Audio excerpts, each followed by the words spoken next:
재판은 22명에 대한 선고 외에 판결에 있어 독일 국가사회노동당 정치영도반, 비밀국가경찰, 총통보안대, 독일 국가사회노동당 친위대는 범죄성이 있는 단체로 규정을 지었다.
유전자의 본질적인 특성은 자신을 복제하는 것일 뿐 다른 일에는 일체 관심이 없습니다. 이기적 유전자라 부르는 이유가 여기에 있습니다.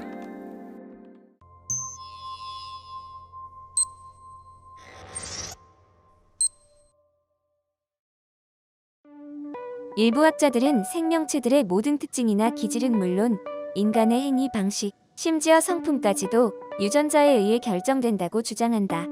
실제로 동물들의 유전자를 분석해보면 길이 1mm밖에 안 되는 미물인 선충과 인간 간의 유전자적 동일성은 40%에 이른다. 인간과 오랑우탄 간의 유전자적 동일성은 96.4%나 된다. 나아가 인간과 침팬지 간의 유전자적 동일성은 98.4%에 이르며 양자 간의 차이는 겨우 1.6%에 불과하다. 다시 말해서 유전자적 관점에서 보면 인간은 거의 침팬지와 같은 존재라는 말이다. 인간은 공간적 시간적으로 광범위한 영역을 지배함으로써 동물보다 약한 육체 능력을 보충한다. 이 경우의 언어의 발달은 아마 결정적인 제1보였을 것임에 틀림없다. 그 까닭은 언어와 사고의 능력은 다른 모든 육체적인 능력과는 달리 개체적인 개인들 안에서 발달한 능력이 아니라 개체들로 구성된 사회 속에서 발달한 능력이기 때문이다. 우리는 언어를 다른 사람들로부터 배운다. 따라서 언어란 인간들 사이에 펼쳐진 그물이다. 진화의 과정이 전통적 인간관에 영향을 미친다는 주장이 있다. 이에 대해 비판해 보시오.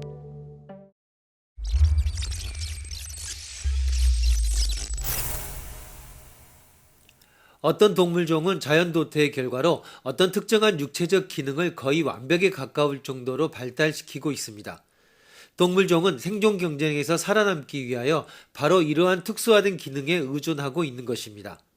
그런 까닭에 외계의 조건이 심하게 변하면 이들은 변화된 환경에 순응하지 못하고 죽고 맙니다. 유독 사람의 경우에만 이 특수화가 다른 방식으로 일어나고 있습니다. 인간의 신경계는 사람으로 하여금 생각하게 하고 말할 수 있게 하는데 사람들은 이를 통해 동물보다 훨씬 큰 규모의 공간과 시간을 가질 수 있게 되었습니다. 공간적으로 먼 곳에서 일어나는 것을 상상할 수도 있으며 다른 사람들의 경험을 이용할 수도 있습니다. 따라서 인간은 어떤 의미로는 동물보다 훨씬 더 융통성이 많고 환경에 잘 적응할 수 있습니다. 그러므로 인간은 이와 같은 융통성 면에서 특수화되었다고 말할 수 있습니다. 그러나 사고와 언어가 이렇게 우선적으로 발달함에 따라 더 일반적으로 말하면 지능이 과도하게 발달함에 따라 본능적인 동작 능력은 오히려 위축되었습니다. 하지만 인간은 공간적 시간적으로 광범위한 영역을 지배함으로써 이와 같은 결점을 보충하고 있습니다.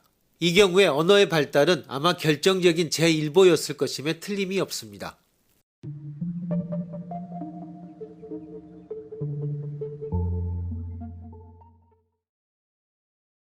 조지 윌리엄스는 자연선택의 근본적인 단위를 개체가 아니라 유전자라고 주장했습니다.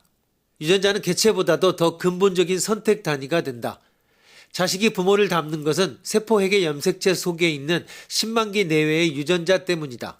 유전자는 다음 세대의 몸의 설계도에 관한 정보를 전달함으로써 몸의 특질뿐만 아니라 행위의 특성까지도 결정한다. 유전자는 한 세대에서 다음 세대로 계속해서 자신을 복제해서 자신의 영속을 도모한다.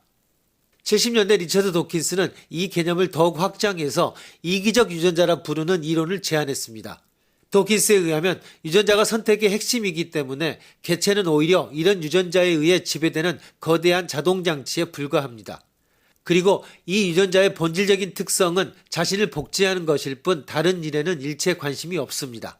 이기적 유전자라 부르는 이유가 여기에 있습니다. 그렇지만 환경에 적응하여 생존하며 자손을 번식하는 것은 개체입니다. 적어도 우리가 관찰하는 현상에서는 개체가 자연적 선택의 단위라는 것은 부인할 수 없습니다. 이 현상을 유전자 선택 이론에서는 어떻게 설명할 것인가? 이런 문제를 해결하기 위해 도킨스는 자기 복제자로서의 유전자의 개념을 선택의 도구라는 개념과 연결시킵니다. 도킨스는 그의 이기적 유전자 이론을 인간의 모든 행위에도 적용시킵니다. 이것은 생물학적 결정론입니다. 이기적 유전자 이론에 의하면 사람들이 그의 자식을 위해서 애쓰는 것은 이타적인 행위 같아 보이지만 사실은 이기적인 행위입니다.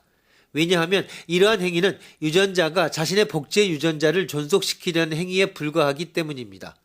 유전자 이론은 남자의 바람 피우는 행위나 여자의 질투심도 같은 논리로 설명합니다. 유전자는 가능한 한 자신을 최대한 많이 복제하는 것이 궁극의 목적입니다. 그러므로 남자의 경우 할 수 있는 한 많은 씨를 뿌리는 것이 그의 궁극 목적이 됩니다. 반면에 여자의 경우 한 번 임신을 하게 되면 적어도 1년간은 더 이상 임신이 불가능합니다. 뿐만 아니라 아이를 성장시켜야만 자손의 번식이 확보되는 상황에서 아이의 성장에 필요한 동업자, 남자의 에너지가 다른 것으로 유출되는 것을 최대한 막는 것이 유리합니다. 질투란 바로 이런 본능의 발로입니다.